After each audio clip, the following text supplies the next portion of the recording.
एकच गाडी सुटली, सुंदर अशी गाडी पळते.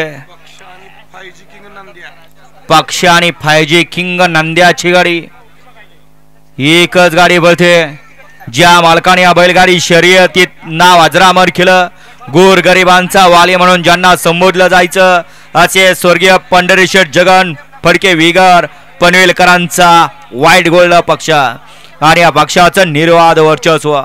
गाडी क्रमांक 17चा निकाल आहे. आज क्रमांक 4 वर धावलेली गाडी ओम साईराम प्रसन्न स्वर्गीय पंढरीशेठ जगन फडके विगर पनवेल दादा सदाशिवगड या गाडीचा 1 नंबरला जिथे बैलगाडी मालकाचं त्यावरती बसलेल्या परसूचं हार्दिक अभिनंदन. सुंदर गाडी पळाली. उजवीला पळाला ओंकार गोसावी दैवडीकरांचा 5G किंग नंद्या पळाला. डावीला पळाला शिवा तुषार घोरपडे दादा सरकार स्वर्गीय पंढरीशेठ जगन फडके विगर पनवेलकरांचा दादा पक्षा पळाला. सुंदर गाडी सेमीला पात्र केली. सलगरी किंग प्रशांत चिंचणकरांनी विजेत्या बैलगाडी मालकाचं परसूचा